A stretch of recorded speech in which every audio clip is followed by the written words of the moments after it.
Hello student, आप लोग कैसे हैं। मैं धर्मेंद्र प्रसाद आप लोगों का स्वागत करता हूं प्रसाद क्लासेस में।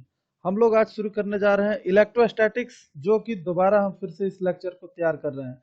अभी जो टाइम बढ़ा हुआ है, मान लीजिए कि मई में आपका पेपर होने वाला है, तो मई तक हम लोग पूरे फिजिक्स को 10 ईयर क्वेश्चन बैंक के साथ सॉल्व करेंगे हम आपके अपने यूट्यूब चैनल प्रसाद क्लासेस पे।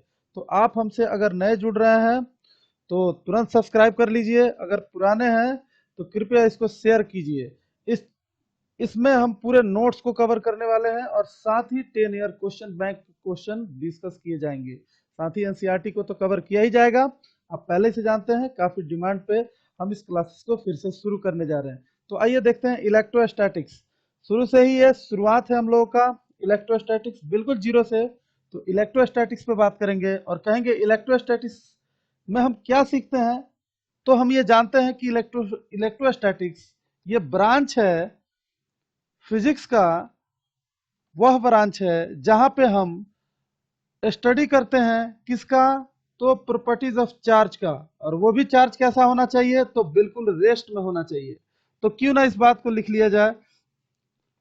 तो आइए इसको एक साथ हम लोग लिखते हैं और साथ में समझते जाते हैं। जितने इंपॉर्टेंट पॉइंट्स हैं उसकी डिस्कशन तो की जाएगी, लेकिन साथ में इसको लिखना भी है। लिखने से आपको बेनिफिट भी होगा। ऐसा नहीं है कि नोट्स लिखा लिखाया आपको चाहिए तो वो भी मिल जाएगा। और साथ ही इस वीडियो के जो डिस्क्रिप्शन बॉक्स है, इसमें इससे रिलेटेड टोटल क्वेश्चन का असाइनमेंट जो है हम लोग अपलोड कर देंगे। तो आइए इसके साथ में हम लोग लिखते हैं। तो शुरू करते हैं। लिखते हैं in which branch of physics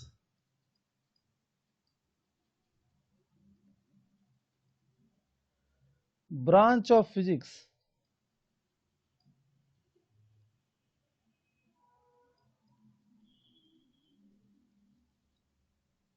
we study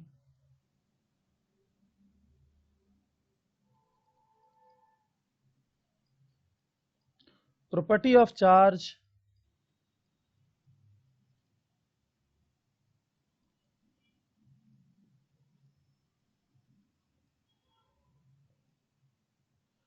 at rest। हमें उम्मीद है आपको ये पॉइंट बिल्कुल समझ में आ गया होगा।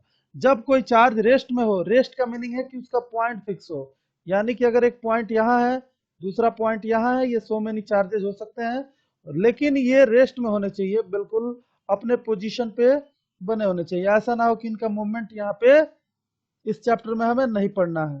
तो हम क्या सीखे इसमें, ये ऐसा फिजिक्स का ब्रांच है जो कि जो प्रॉपर्टी पढ़ रहा है वो रेस्ट चार्ज के लिए पढ़ रहा है। अब देखिए यहाँ पे एक वर्ड निकल के आता है चार्ज। तो आइए हम देखते हैं चार्ज किसे कहते हैं। तो इस वीडियो में बताना चाहते हैं आपको इलेक्ट्रिक चार्ज क्या होता है। तो आइए हम लोग एक एक करके देखते हैं, इलेक्ट्रिक चार्ज के बारे में जानते हैं और उसके प्रॉपर्टी को भी हम लोग यहाँ पे स्टडी करेंगे।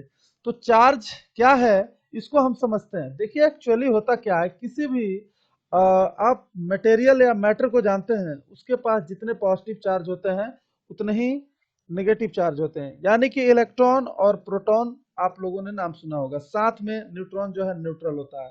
तो इसी बेस पे ये हमारा डेफिनेशन है, लिखते जाइए कि charge is N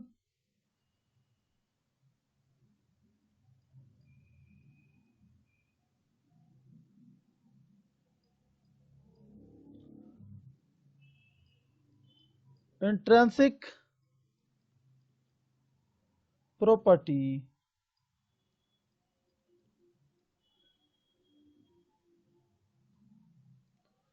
of elementary particles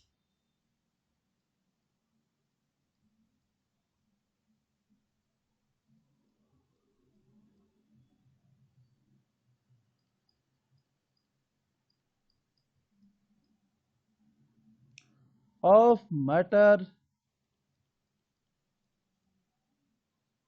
which gives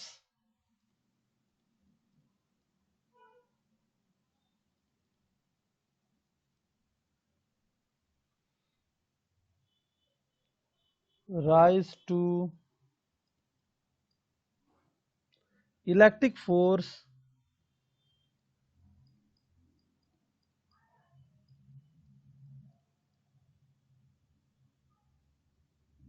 between various subject।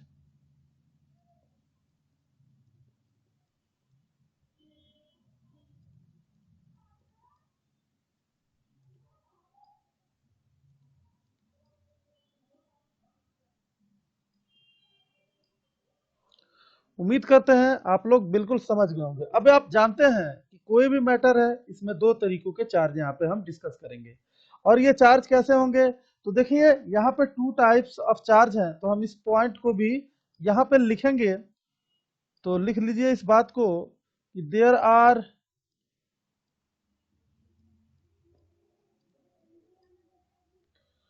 Only two kinds of charge.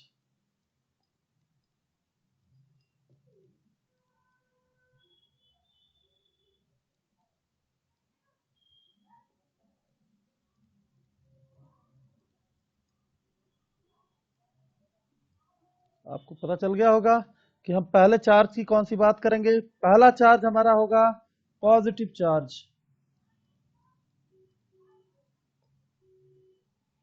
और दूसरा होगा नेगेटिव चार्ज। अब एक बात बताइए, कोई कहता है ये पॉजिटिव और नेगेटिव, हम ये जानना चाहते हैं कि ये नेगेटिव चार्ज और पॉजिटिव चार्ज डेवलप कब होता है, ऐसा हम क्या करें जिससे ये पॉजिटिव चार्ज डेवलप हो जाए या निगेटिव चार्ज डेवलप हो जाए। लेकिन आप ये जानते हैं कि लाइक और अनलाइक चार्ज के बारे में आपको पता होगा और ये आप जानते होंगे कि जैसे कि पॉजिटिव चार्ज है और पॉजिटिव चार्ज है, ये दोनों हम कहेंगे ये लाइक चार्जेस हैं, तो ये दोनों एक दूसरे को रिपेल करेंगे, यानी कि एक दूसरे का अपोजिट डायरेक्शन में फोर्स लगाएंगे। इस तरीके से ये एक दूसरे से दूर जाएगा। लेकिन वही एक निगेटिव और एक पॉजिटिव चार्ज हो तो आप देखेंगे ये एक दूसरे को अट्रैक्ट कर रहा है अपने तरफ और एक दूसरे से ये जुड़ जाएगा। उसी तरीके से अगर नेगेटिव और नेगेटिव हुआ, इस केस में भी क्या होगा, ये एक दूसरे को रिपेल करेगा। तो हम क्यों ना इस पॉइंट को यहाँ पे लिख लें और कहेंगे, देखते जाइए इस पॉइंट पे हम लोग कहेंगे कि जो इलेक्ट्रिक चार्ज होता है यानी कि लाइक चार्ज, लिखते जाइएगा like charge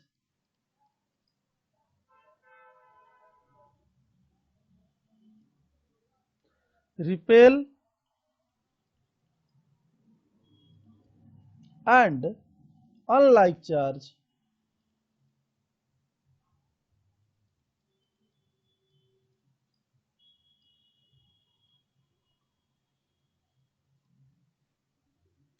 attract each other।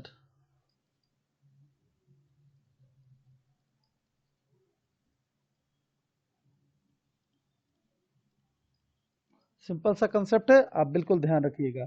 अब थोड़ा सा इस पॉजिटिव और निगेटिव चार्ज के डेवलपमेंट के बारे में भी हम थोड़ा सा दो लाइन आपको समझाते हैं। देखिएगा कुछ कंडीशन है जिसे आप समझिए। जैसे कि हम कहेंगे कि अगर मान लीजिए the charge develop on a glass, the charge develop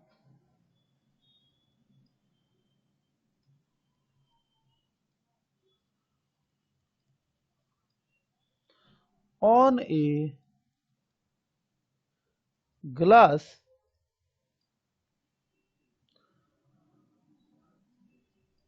rod when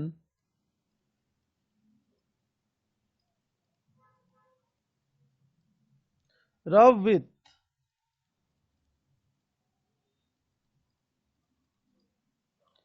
silk is called positive charge।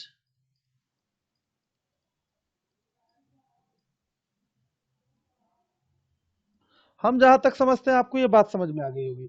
अगर हम कहें कि चार्ज अगर डेवलप है on a glass rod when रब विद सिल्क, अगर ग्लास रॉड को सिल्क के साथ अगर हम क्या करते हैं, दोनों को अगर एक दूसरे से घिसते हैं, तो उस केस में जो चार्ज डेवलप होगा वो पॉजिटिव चार्ज होगा।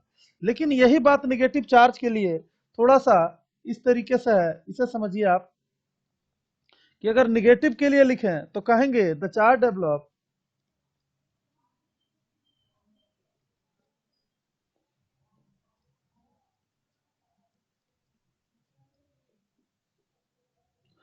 जैसे चार्ज डेवलप नेगेटिव, कहेंगे कि प्लास्टिक रॉड तो आपने देखा ही होगा। प्लास्टिक रॉड को व्हेन रब किसके साथ?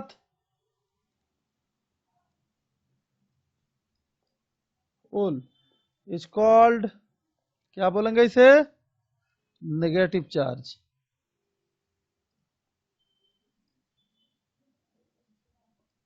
उम्मीद है आप लोगों को खूब अच्छे से समझ में आया होगा और समझते हैं आपको ये क्लियर हो गया होगा। देखिए इसमें दो बातें हैं ध्यान देने की है कि अगर ग्लास रॉड को अगर सिल्क के साथ हम अगर उसको क्या करते हैं, आप समझ रहे हैं कि घर्षण करते हैं, अब उसको क्या करें, एक दूसरे से घर घिस दें और क्या घिस देंगे तो क्या आएगा, आपका पॉजिटिव चार्ज डेवलप होगा। वही प्लास्टिक रॉड को वुड के साथ अगर घिसते हैं तो आपको जाके नेगेटिव चार्ज आपको यहाँ मिलेगा।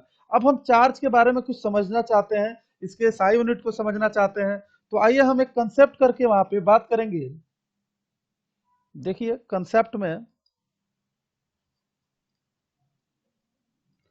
कंसेप्ट में इसके लिए कुछ इंपॉर्टेंट पॉइंट पे हम बात करेंगे, जैसे कि electric charge is a scalar quantity, तो इसको भी लिख देते हैं। Electric charge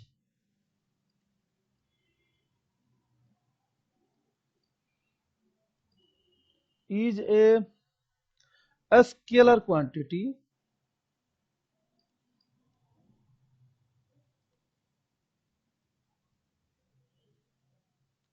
its SI unit क्या होता है इसका?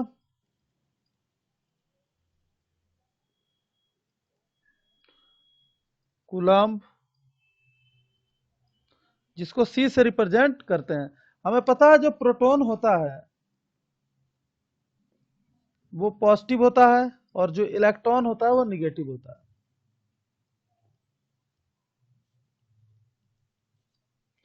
उम्मीद करते हैं ये भी आप समझ गए होंगे और बहुत ही आसान ही कंसेप्ट है। और साथ में आप जानते हैं इलेक्ट्रॉन का जो वैल्यू होता है वो 1.6 इंटू 10⁻⁻⁹ क्या 1.6 इंटू 10⁻⁻⁹ कूलम। ये बिल्कुल इसका इलेक्ट्रॉन का क्लियर कंसेप्ट है, आपको इसको दिमाग में बैठा लेना है। अब ये सोचिए कि हमें चार्ज निकालना हो और 100 में इलेक्ट्रॉन अगर दिया हो तो हमें क्या करना चाहिए, हम इस बात पे आपको डिस्कस करके बताना चाहते हैं। ठीक है, तो आइए देखते हैं इस कंडीशन को। देखिए तो यहाँ पे हम लोग मेनली इसके प्रॉपर्टी के लिए एक और पॉइंट, अगर मान लीजिए हमारे पास एक मेटल रॉड है और हम ये जानते हैं कि इस मेटल रॉड में बहुत सारे इलेक्ट्रॉन जो हैं इस तरीके से होंगे, ये पता नहीं हमें कितने नंबर है इनके, तो हम लेट कर लेते हैं और ये कह रहे हैं कि n equal to number of electron. ठीक है, अब यहां आप देखिए ये n नंबर ऑफ इलेक्ट्रॉन हमने ले लिया, इलेक्ट्रॉन्स। अब देखिए इलेक्ट्रॉन, वन इलेक्ट्रॉन का चार्ज कितना होता है, 1.6 इंटू 10⁻⁻⁹ कूलम होता है। आप बहुत भली बात ही जानते हैं। अब यहाँ देखिए कि अगर एक इलेक्ट्रॉन का चार्ज इतना है, फॉर वन इलेक्ट्रॉन का चार्ज इतना है, तो n इलेक्ट्रॉन का चार्ज हमारा टोटल चार्ज होगा कि नहीं होगा? टोटल चार्ज कितना हो जाएगा Q, और ये कितना हो जाएगा Ne, n जहां नंबर ऑफ इलेक्ट्रॉन, और ये प्लस माइनस दोनों में ही हो सकता है। तो उम्मीद है आप समझ गए होंगे। ठीक है, जहां n एनी पॉजिटिव इंटीजर, बहुत आसान सा कंसेप्ट है, उम्मीद करते हैं आपको बिल्कुल समझ में आ गया होगा। अगर हम चार्ज के बारे में समझ गए तो हमें इसके प्रॉपर्टी के बारे में भी समझना पड़ेगा, इसीलिए प्रॉपर्टी भी इसके 3 या 4 होते हैं, हम उनको आपको एक एक करके बता देते हैं। मेनली हम तो यहाँ 3 देखेंगे, और भी प्रॉपर्टी होते हैं, लेकिन आइए देखते हैं हम लोग इसका सबसे पहले एडिटिव नेचर क्या होता है। अब आइए देखते हैं एक एक करके सब चीज को समझा जाएगा। सबसे पहले हम कहेंगे basic properties of charge. Basic property of charge, ठीक है। सबसे पहला अगर हम बात करें यहां पे, पहला एडिटिव या एडिटिविटी,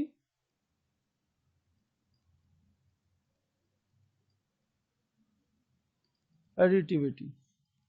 अब ये हमारा आता है पहला इसका प्रॉपर्टी। अब ये क्या कहलाता है, तो हम कह रहे हैं अगर टोटल चार्ज किसी भी सिस्टम का और algebraic sum all the individual charge in a system, अगर ये टोटल का सम टोटल सम के इक्वल होता है। कहने का मीनिंग है अगर कोई पार्टिकल्स या कोई सिस्टम है, ये समझिए, और इसके पास बहुत सारे अलग अलग टाइप के चार्ज है, Q1, Q2, Q3 and so Qn, तो इस पे टोटल चार्ज जो होगा Q, वो सबके सम के इक्वल होगा, Q1 plus Q2 plus Q3 plus Qn।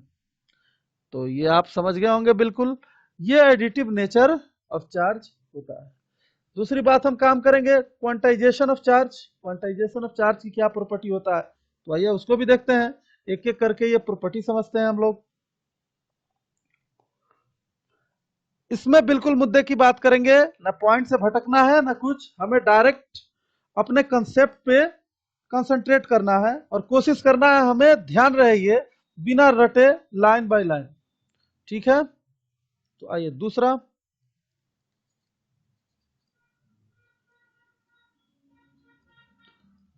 हम बात करेंगे क्वांटाइजेशन ऑफ चार्ज की क्या प्रॉपर्टी होता है। तो देखिए, हम ज्यादातर जानते हैं कि चार्ज जो होता है, ठीक है, वो Q इक्वल टू एन के फॉर्म में होता है। एन क्या होता है, नंबर ऑफ इलेक्ट्रॉन, और ये किस किस एन क्या होता है, एक्चुअली ये एन जो होता है वो हमारा एक पॉजिटिव इंटीजर होता है। अगर कोई कह दे 1.2 इलेक्ट्रॉन तो ये कहना गलत है, तो मैं इस चीज को लिख देता हूं, बहुत बच्चे कंफ्यूज रहते हैं, तो आइए इसको लिख देते हैं, electric charge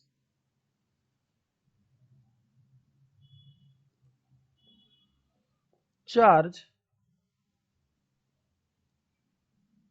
on a body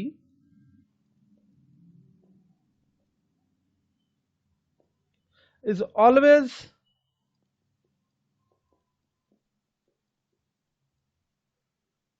an integral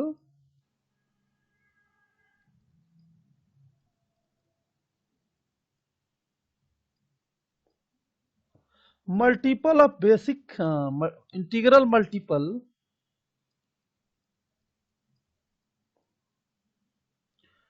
basic integral multiple,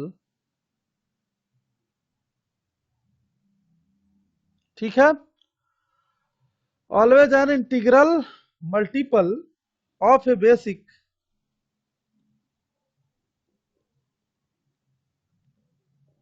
quantum of charge।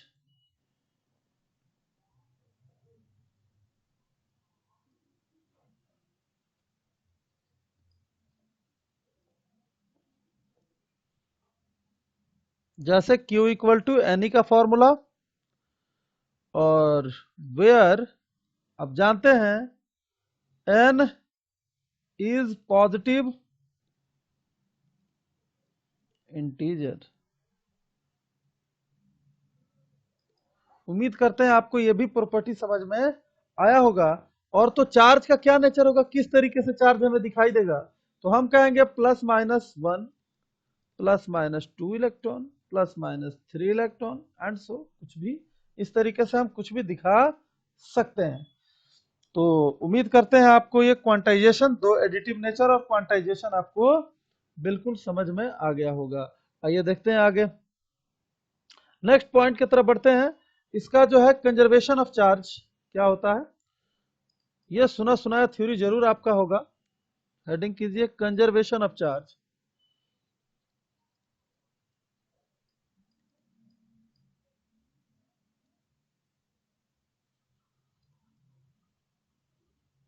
समझिए इसे, conservation of charge.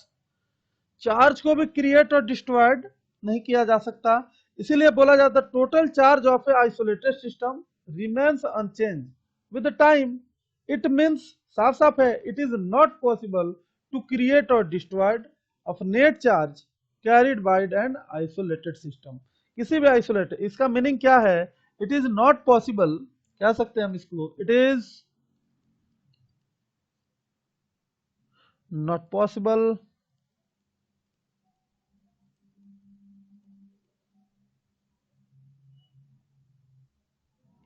to create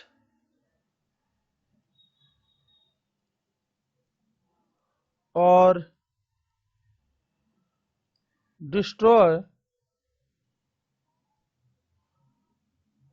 net charge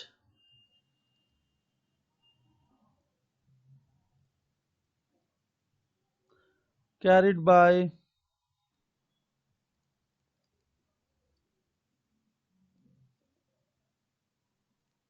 an isolated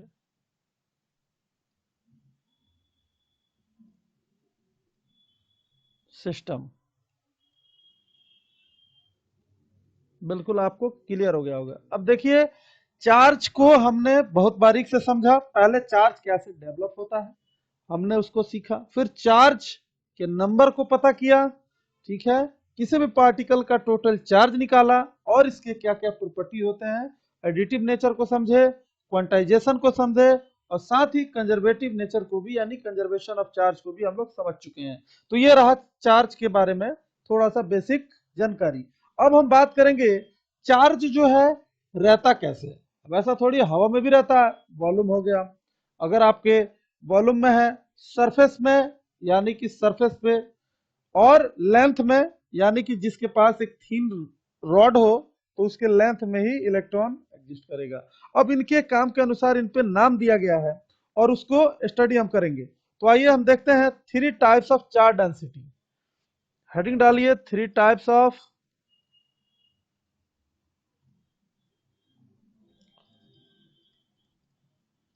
क्या, चार्ज डेंसिटी।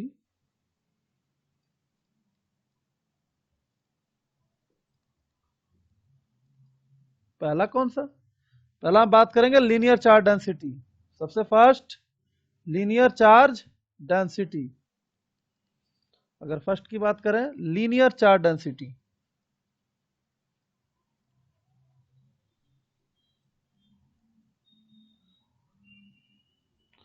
अब ये लीनियर चार्ज डेंसिटी क्या होता है, देखिए, अगर कोई थीन बिल्कुल पतला सा रॉड है और इस पे चार्ज डिस्ट्रीब्यूट है इस तरीके से, जो कि होता ही है, और ये चार्ज टोटल तो Q है, बस इस रॉड का लेंथ जो L है। अब इस बात को हम समझेंगे, जितना भी चार्ज पर यूनिट लेंथ होता है, ठीक है, इसको हम लोग ऐसे एक्चुअली लेमदा से रिप्रेजेंट भी करते हैं और लिखते हैं कि जो L लेंथ में जो चार्ज है वो Q है, तो वन लेंथ में कितना होगा, Q अपॉन L, और इसी को बोलते हैं लेमदा Q अपॉन L, यानी कि कूलम्ब पर मीटर। तो यही हमारा फॉर्मूला निकल के आता है लीनियर चार्ज डेंसिटी का।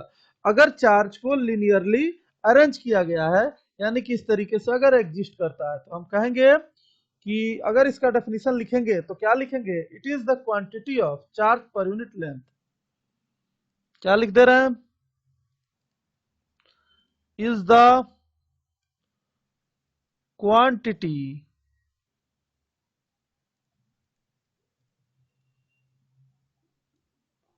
ऑफ चार्ज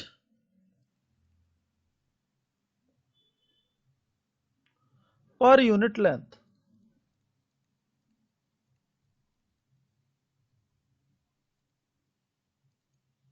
उम्मीद करते हैं बिल्कुल समझ में आ गया होगा। दूसरी की बात करते हैं, सरफेस चार्ज डेंसिटी, जैसे कि जब एरिया में यानी सरफेस में एग्जिस्ट करना शुरू करेगा। तो दूसरा हेडिंग कीजिए साथ में। ये सब बेसिक नॉलेज है जिसे हमें जानना जरूरी है, इसके बिना आप न्यूमेरिकल को भी नहीं समझ सकते। सरफेस चार्ज डेंसिटी,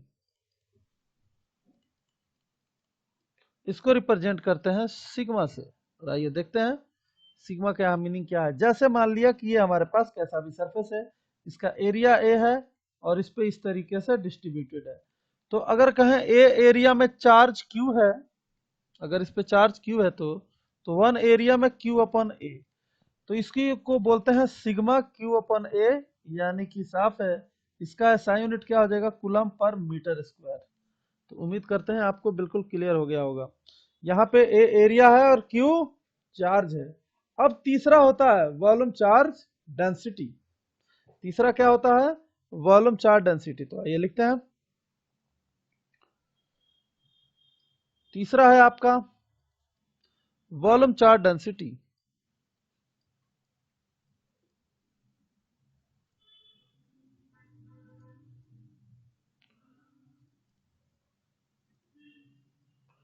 और इसको रिप्रेजेंट करते हैं रो से।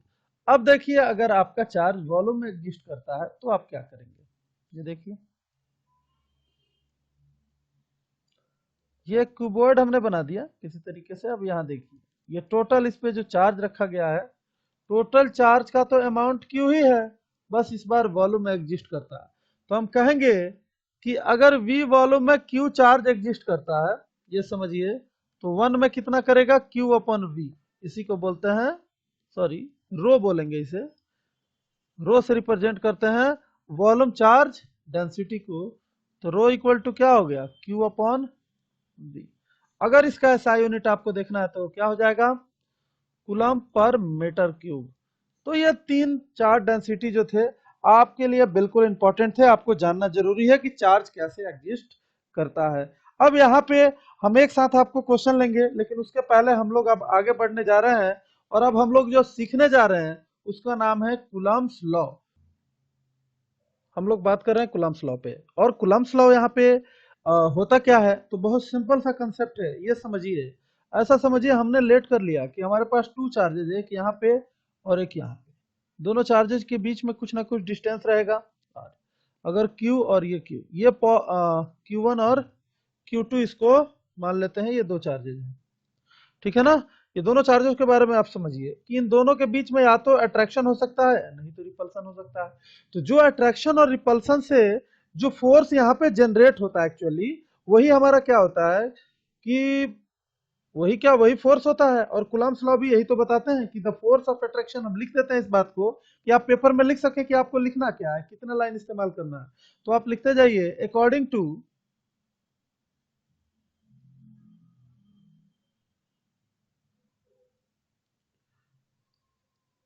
According to Coulomb's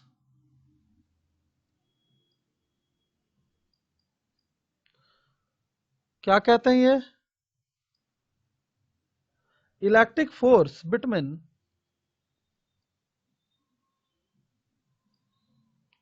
electric force between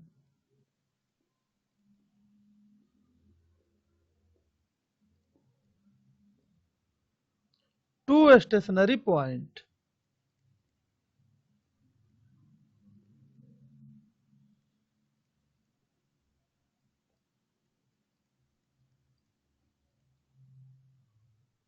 stationery point charges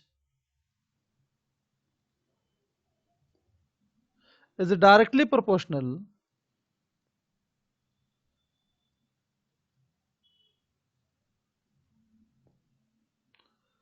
to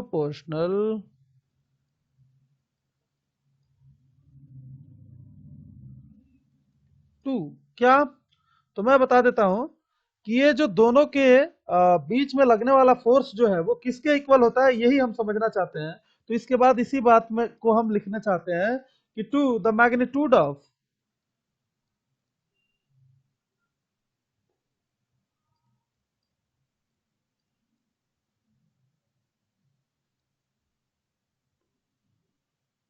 two charges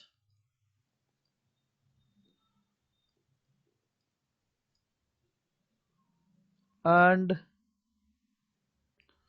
inversely proportional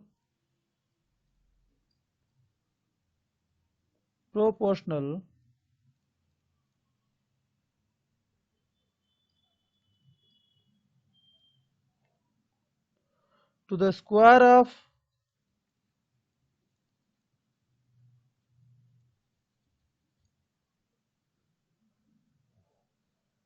distance between them.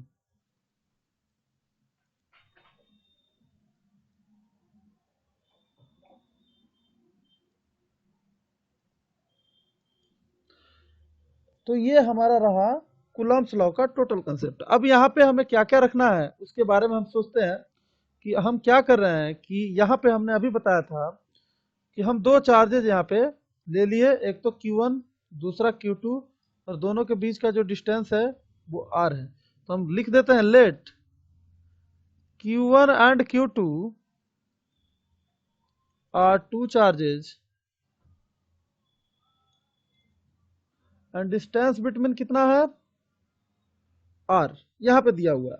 तो पहला अकॉर्डिंग टू कूलम्ब्स लॉ ये कहते हैं जो फोर्स है डायरेक्टली प्रोपोर्शनल है दोनों चार्ज के प्रोडक्ट के। हमने कर दिया, पहला इक्वेशन तैयार हो गया। और दूसरे में ये कह रहा है कि जो फोर्स है इनवर्सली प्रोपोर्शनल है square of distance between them, ये भी हमने कर दिया।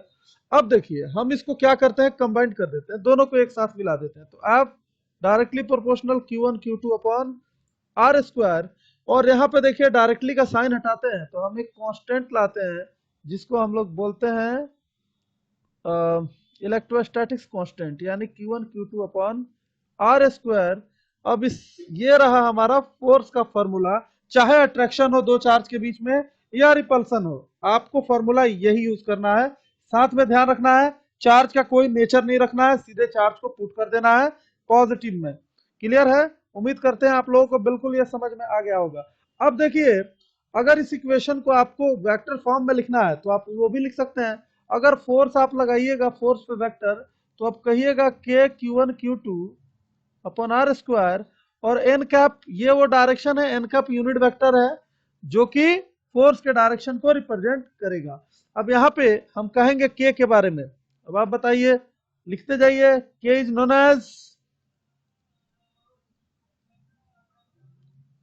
Known as electrostatics constant.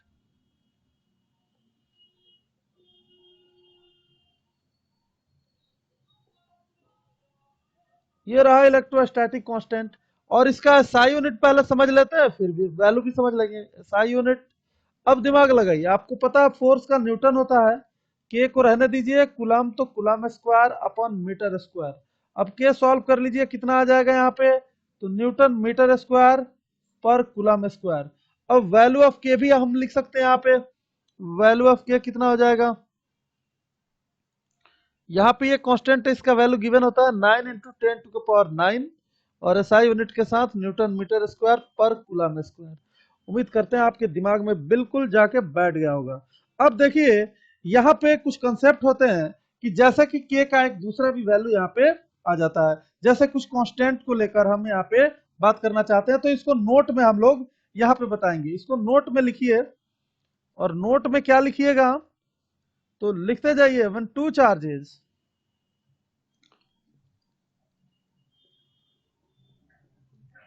when two charges are located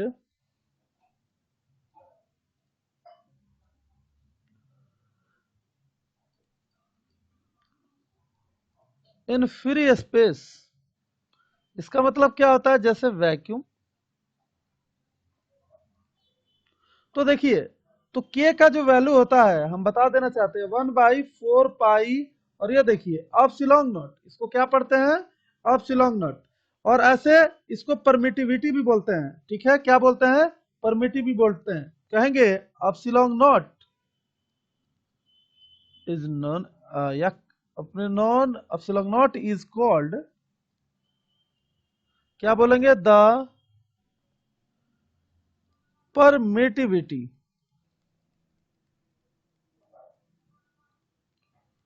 of free space. अगर इतना आप समझ गए तो ये बात भी समझ लीजिए, तो अब फोर्स का फॉर्मूला बदल चुका है, और फोर्स इक्वल टू हम लिख सकते हैं 1/4 pi epsilon naught Q1 Q2 के product divided by R square. अब ये रहा, थोड़ा सा भारी भरकम फॉर्मूला दिख तो रहा है, कोई नहीं, याद हो जाएगा। के का वैल्यू 1/4 पाई एप्सिलॉन नॉट।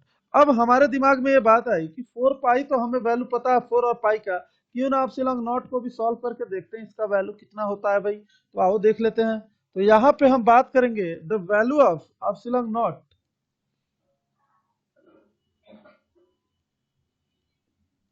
थोड़ा सॉल्व करो तो k इक्वल टू हमें पता है 1/4 पाई एप्सिलॉन नॉट। तो आई एप्सिलॉन नॉट निकल गया, ये देखो 1/4 पाई k।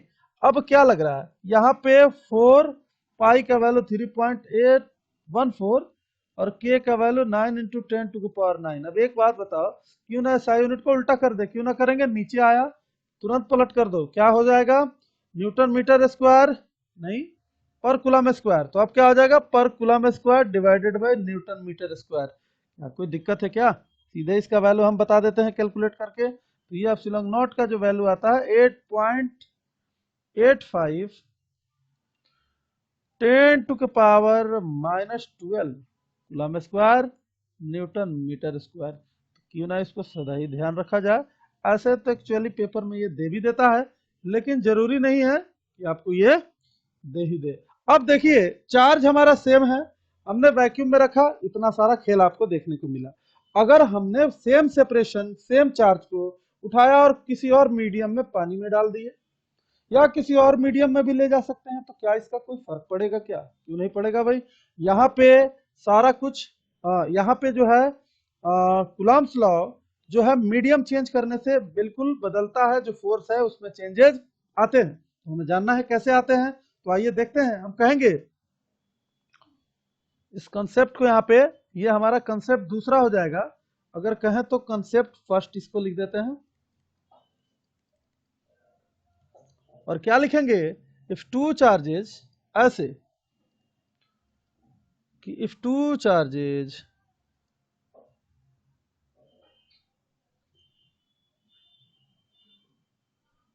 separated fixed,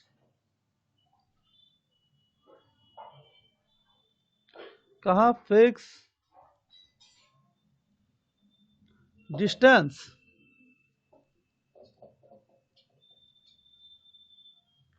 but different medium,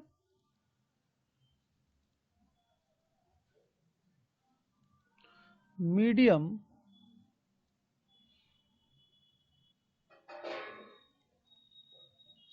medium if force in vacuum, क्यों if force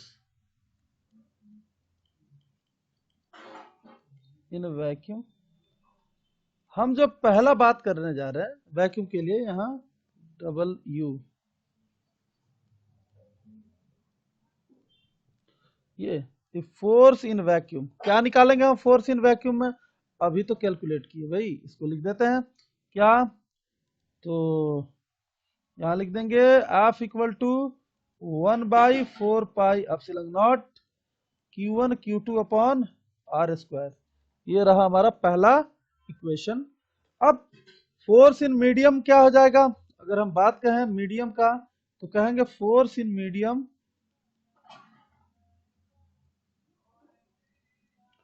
force in medium की बात करें तो यहाँ आ जाएगा force of medium equal to 1/4 pi epsilon naught for epsilon naught, हमने नया ले लिया कुछ अलग वैल्यू, और आर स्क्वायर, सेपरेशन सेम ही रखा। अब ये दोनों, इसको हम फोर्स इन वैक्यूम बोल दे रहे हैं, इसको फोर्स इन मीडियम, क्यों ना दोनों का यहाँ जो एप्सिलॉन है, एप्सिलॉन इक्वल टू परमिटिविटी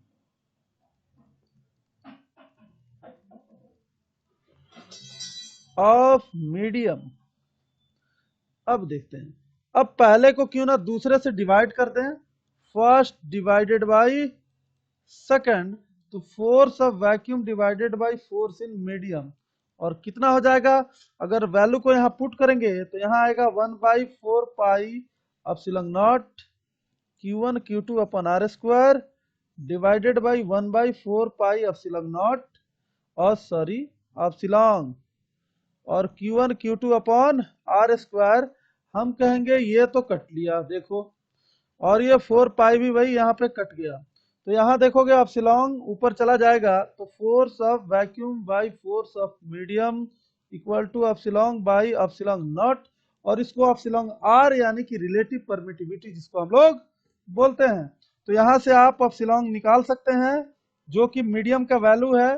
तो एप्सिलॉन नॉट से किसी भी ये रिलेटिव परमिटिविटी को प्रोडक्ट कर दिए तो आपका निकल गया। अब कहेंगे कि epsilon R is known as relative permittivity.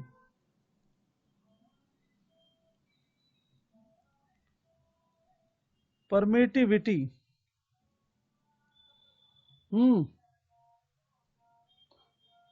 Permittivity force in medium कितना हो जाएगा। अब यहाँ पे रिलेटिव परमिटिविटी के बाद अगर बात करें फोर्स इन मीडियम तो क्या लिखेंगे हम लोग, force in medium.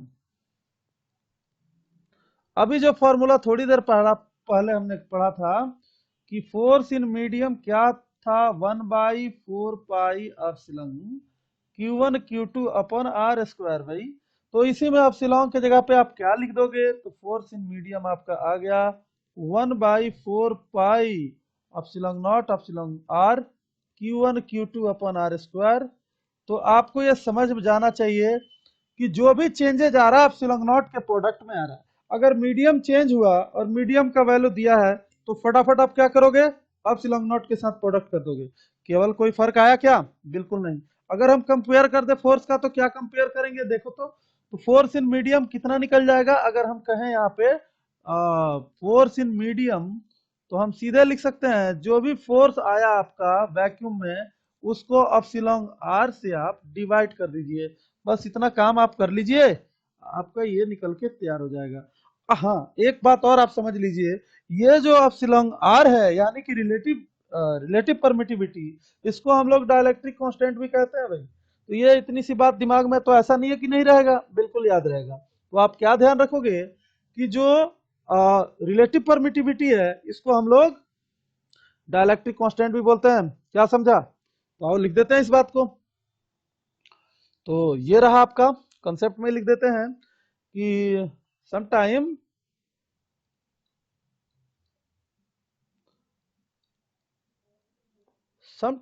relative permittivity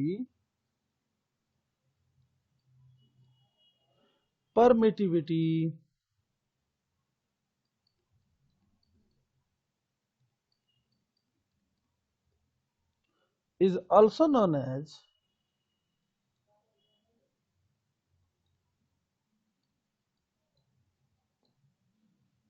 क्या, डाइलेक्ट्रिक कांस्टेंट। समझा क्या, डाइलेक्ट्रिक कांस्टेंट। आगे पीछे हो गया भाई, कैसे चल रहा है ये पेन। चलो भाई, डाइलेक्ट्रिक कांस्टेंट बात समझ में आ गया ना। इसको हम लोग डाइलेक्ट्रिक कांस्टेंट भी कहते हैं। एक चीज और आप समझ लीजिए, अगर इसके वैल्यू की बात करें कि इसका वैल्यू कब और कहाँ कितना होता है, तो आप देखिए हम इसको भी लिख देते हैं भाई। ये लो, मिनिमम वैल्यू ऑफ, ऐसे minimum value of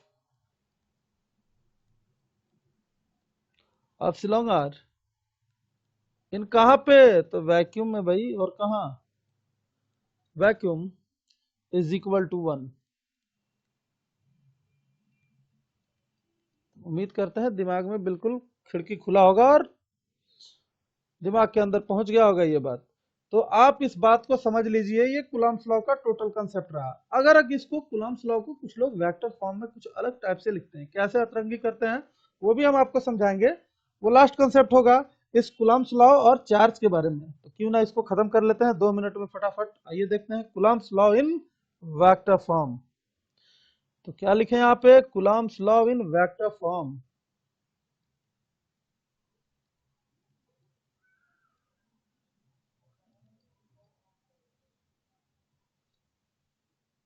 in vector form,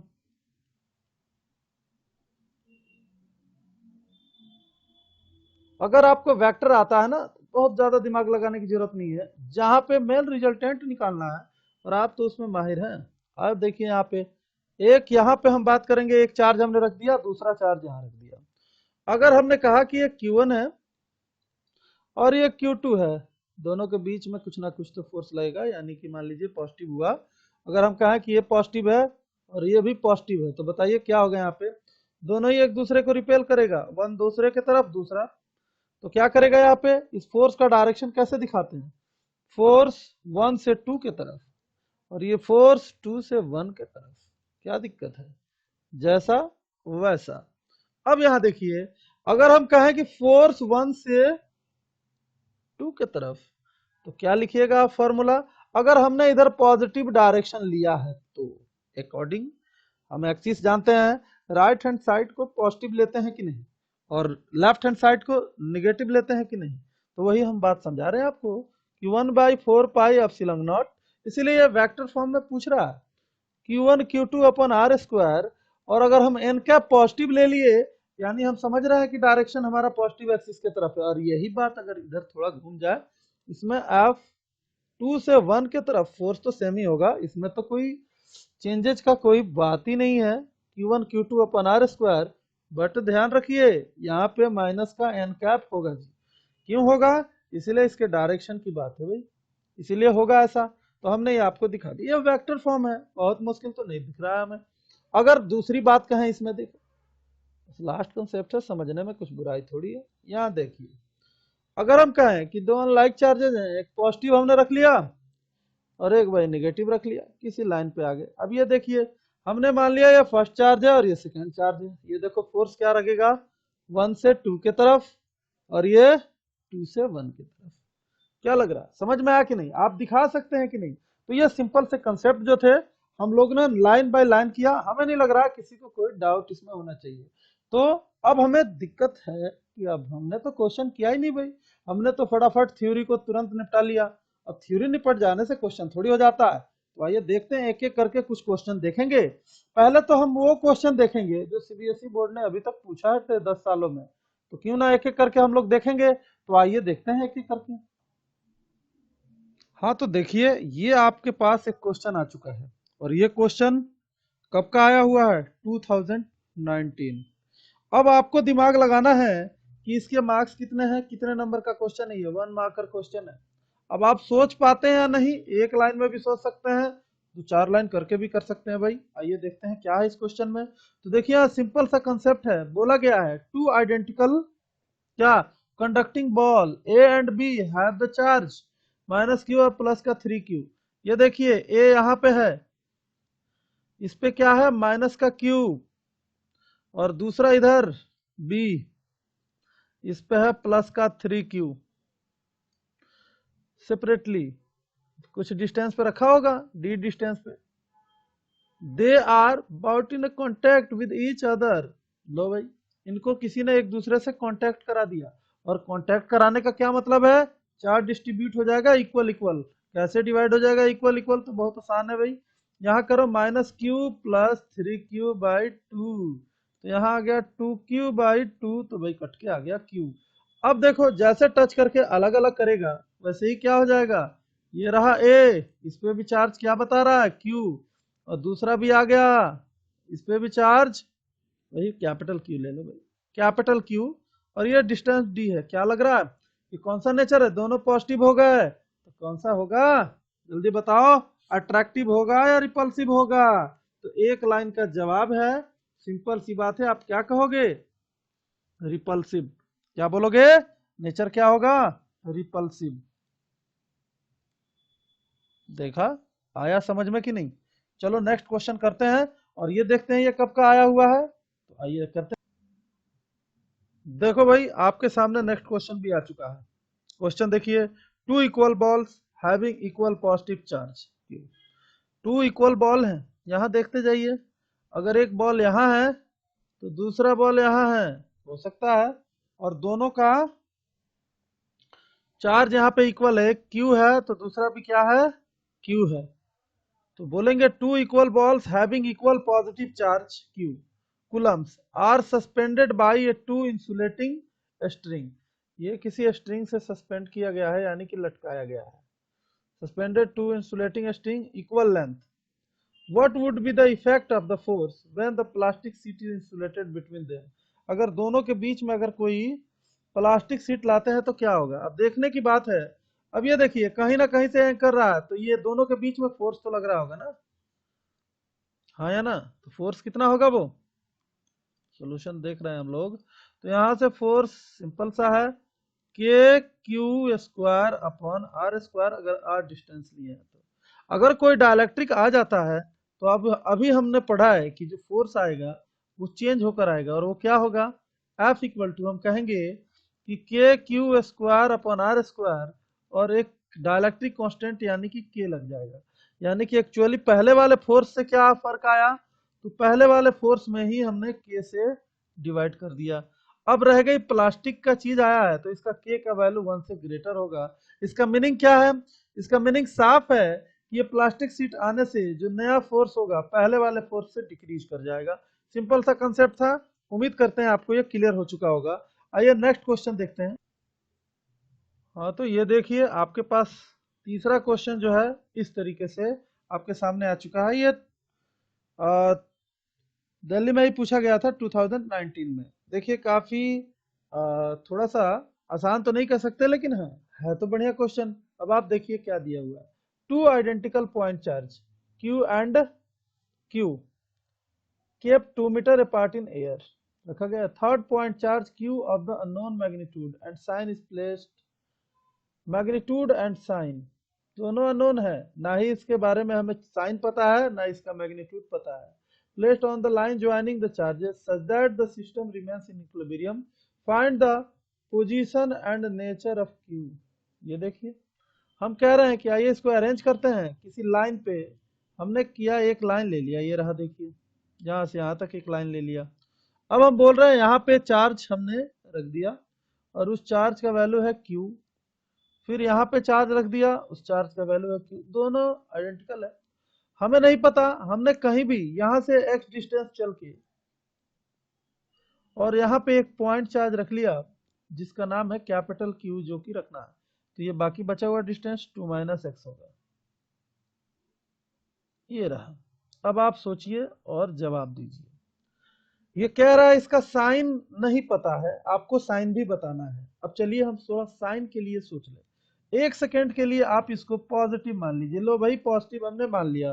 अब आप बताइए, ये भी पॉजिटिव, ये भी पॉजिटिव और ये भी पॉजिटिव। चलो इस पे तो हम कहेंगे कि दोनों की तरफ से फोर्स लगे तो ये इक्विलिब्रियम में आ सकता है। मानते हैं इस पे नेट फोर्स क्या हो जाएगा, जीरो हो जाएगा। इसीलिए जितना मान लें मिडिल में रख लिया हमने, ये डिस्टेंस भी सेम हो जाएगा। तो उस केस में क्या होगा, इधर जितना फोर्स लगा उतना इधर लगा, ये दोनों तो नेट तो जीरो हो गया। बट देखिए ये पूरा सिस्टम इक्विलिब्रियम में चाहिए, ये पॉजिटिव है और ये प्लस का क्यू पॉजिटिव है, क्या होगा भाई बताओ तो। ये पॉजिटिव है तो इन दोनों के बीच का तो फोर्स लग ही रहा है। ये देखो इस क्यू के और इस क्यू में तो लग ही रहा है, इस क्यू के वजह से एक और फोर्स लग जाएगा। लो भाई अब इसे इक्विलिब्रियम में कर लो।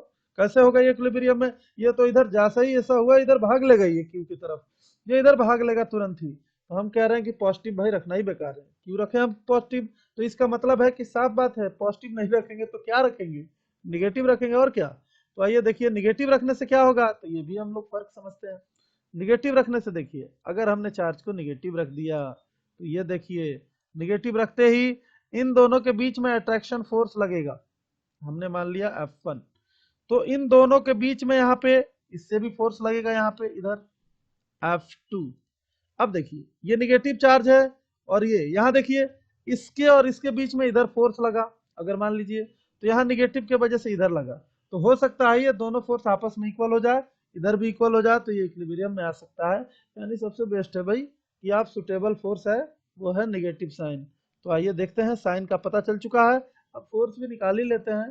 फोर्स निकालने में क्या है, इन दोनों के बीच में लगने वाला फोर्स आप लिख दीजिए K Q capital Q upon X square equal to, इधर आ जाइए K Q capital Q upon 2 minus X का स्क्वायर। देखो भाई सॉल्व करना मुश्किल काम नहीं है, आप कंसेप्ट को समझिए, कंसेप्ट समझ में आ गया तो सारा खेल कंसेप्ट का है। ये देखिए हमने कुछ नहीं किया, सारे Q था सेम चार्जेस कट के खत्म हो चुका है। अब यहाँ देखिए इसको उल्टा कर दीजिएगा तो साफ साफ दिखाई दे रहा है 2 माइनस एक्स का square equal to X square. या तो दोनों तरफ से स्क्वायर हटा लीजिए या क्वाड्रेटिक इक्वेशन ही बना लिए। लो भाई 4 माइनस का 4x plus X square equal to X square, क्या करें काट दें। यहाँ देखिए 4 माइनस 4x इक्वल टू 0, तो यहाँ से 4x इक्वल टू आ गया 4x इक्वल टू 1, क्या लग रहा है। यानी मिडिल में आपको कहाँ रखना है इसको? मिडिल में ही रखना है, बीच में ही। सबसे बेस्ट जगह है और क्या बिल्कुल सेंटर पे। और इस तरीके से ये सेंटर पे जैसे ही रखेंगे नेगेटिव चार्ज क्यू, तो ये क्या होगा? इक्विलिब्रियम में चला जाएगा। उम्मीद करते हैं आज आप लोगों को काफी मजा आया होगा। तो मजा आया होगा तो फटाफट इसको सब्सक्राइब कर दो, लाइक कर दो और शेयर भी कर दो। ठीक है, मिलते हैं हम लोग अगले लेक्चर में इसके अगले पॉइंट के साथ। Okay, bye bye.